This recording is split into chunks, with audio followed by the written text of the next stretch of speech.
Well, as we come into our last week here of studies in Isaiah, we're in Isaiah 61, verses 1 through 2 this morning.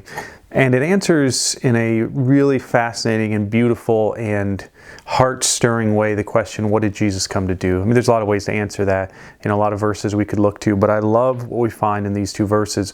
It's almost this wonderful job description of the Messiah.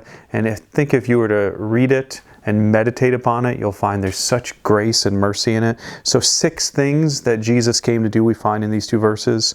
The first one is to bring good news to the poor. We find in Isaiah 61 verse 1.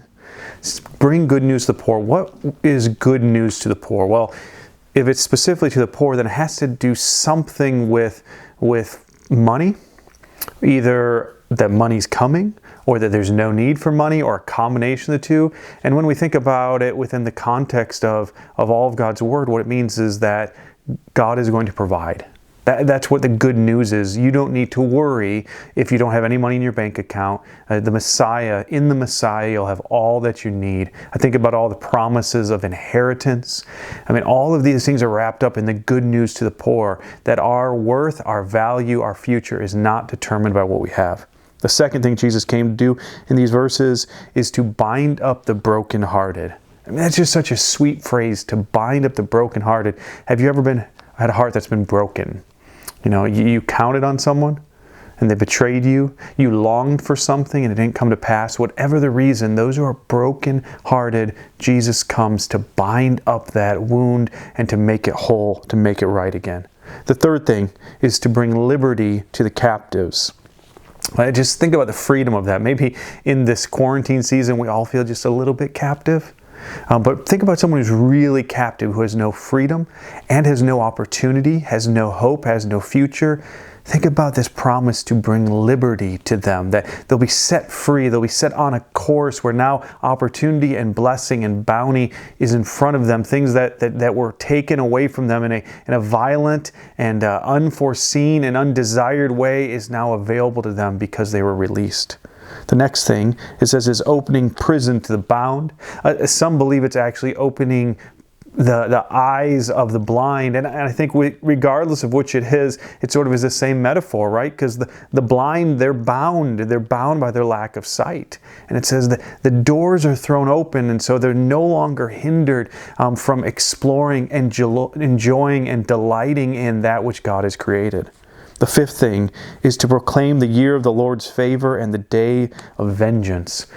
We think about this is a transformational thing. The year of the Lord's favor. Just think about that. Think about a people who's enslaved, a people that's in darkness, a people that is waiting and hoping for God to show up, and all of a sudden Jesus comes and He says, this is the year.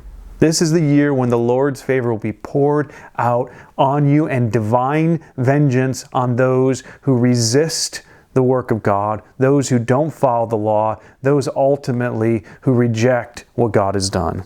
And the final thing is to comfort those who mourn. To comfort those who mourn. How sweet and tender of the Lord that this is what He says. This is maybe the culminating part of the messianic job description, is coming to all of those who mourn. That can be mourning the loss of life. It can be mourning the loss of this world, which has been lost in a way because of our sin. The loss of God's presence, the loss of the garden and all of the joy and beauty there.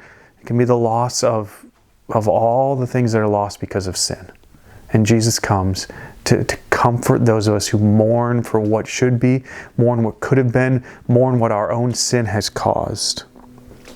You know, sometimes in this quarantine, it feels like each day sort of goes on. I've seen some memes and things like that. You've probably seen them where it says, March has a certain number of days and April has, 1,000 days, or April goes on forever. In other words, there's this type of repetition, the same old, another day type feeling when we're just sort of waiting and longing for this to end. Listen, these promises, there's nothing boring or stagnant about them. Let me just encourage you to do 3 things with these promises of what Jesus is coming to do. The first is reflect upon them. Read through these verses. Memorize these verses. This is who Jesus is. Reflect upon them. Second, rejoice in them. Like Jesus comes and does for us what we cannot do for ourselves. Who do you think the poor are? Who do you think the ones who mourn are? Who do you think the blind and the imprisoned are? That's us. And Jesus came to do this for us. So reflect, rejoice, and third, retell. Tell others about this. Tell others about the good news of what Jesus has come to do. Just rejoice, reflect, retell what Christ has done.